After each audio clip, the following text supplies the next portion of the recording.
विद्यार्थी मित्रांनो, 4 जानेवारी PSI STI ASOची जी पूर्वपरीक्षा झाली त्या परीक्षेचा पेपर माझ्याकडे आहे सेट बी.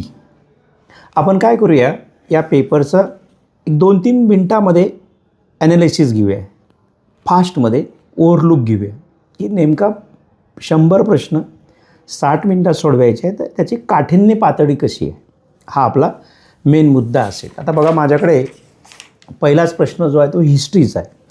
हिस्ट्रीवर एकूण 10 प्रश्न आलेले आहेत. या 10 प्रश्नांपैकी जर आपण बघितलं तर 4 प्रश्न हे लेंदी आहेत, ज्याला तुम्ही ABCD फॉर्मॅटमध्ये म्हणता, आणि 3 प्रश्न जे आहेत ते फॅक्च्युअल आहेत.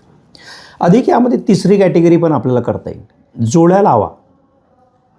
UPSC अकॅडमीच्या प्रश्नपत्रिकेमध्ये तुम्ही बघत असाल की सेम पॅटर्न आहे.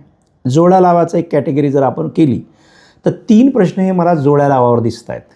हिस्ट्री, इतिहास या टॉपिकचं जर विश्लेषण केलं तर 3 प्रश्न हे फॅक्च्युअल आहेत, 4 प्रश्न हे लेंदी आहेत, ABCD फॉर्मॅट ज्याला तुम्ही म्हणतात तशा पद्धतीचे आहेत, आणि 3 प्रश्न हे जोड्या लावावर आहेत.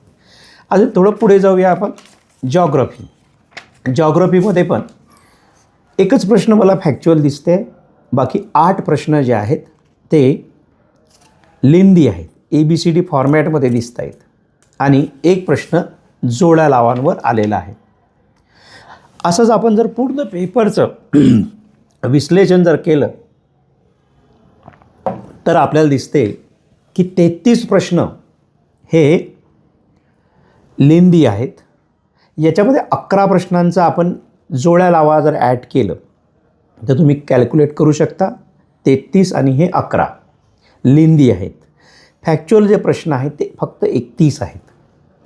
जर इकॉनॉमीचा जर विचार केला तर इकॉनॉमीमध्ये 3 प्रश्न हे फॅक्च्युअल आहेत आणि 6 प्रश्न हे लेंदी ABCD फॉर्मॅटमध्ये आहेत. जोड्या लावा पुन्हा इथं आपल्याला अजून एक दिसते. Current affair. करंट अफेअरवर आलेले जे प्रश्न आहेत हे मात्र थोडे फॅक्च्युअल आपल्याला दिसतात. लेंदी जे आहेत ते 3 याच्यामध्ये आहेत. नंतर पॉलिटीचा जर विचार केला तर पॉलिटीमध्ये तर आपल्याला असं लक्षात येते की 3च प्रश्न हे फॅक्च्युअल आहेत. जवळजवळ 10 प्रश्न ABCD फॉर्मॅटमध्ये आहेत आणि 2 जे आहेत ते जोड्या लावा आहेत. सायन्समध्ये काही गोष्टी इथं आपल्याला दिसते यावेळेस की फॅक्च्युअल आहेत. जवळजवळ 11 प्रश्न फॅक्च्युअल आहेत आणि 2 प्रश्न जे आहेत ते आपल्याला डिस्क्रिप्टिव्ह किंवा लेंदी दिसत आहेत, खूप लॉंग ज्याला म्हणू आपण. तर एकूणच आपण याचा अभ्यास केला तर याला मी 3 भागामध्ये, या पेपरला 3 भागामध्ये डिवाईड करेल. एका भागामध्ये फॅक्च्युअल आहे ज्यामध्ये 33 प्रश्न आहेत. दुसरा लेंदी जो आहे 31 प्रश्न आहेत, आणि जो लेंदी पॅटर्न आहे ABCDचा जो पॅटर्न आहे त्यामध्ये 33 जोड्या लावायचे 11. 33 + 11 जर एकत्र केले तर आपल्याला लक्षात येईल की हा जवळजवळ पेपर जो आहे हाची काठिण्य पातळी जी आहे ती आपण ज्याला म्हणू ॲव्हरेजपेक्षा कठीण आहे ना. कशामुळे? तर लेंदी असल्यामुळे.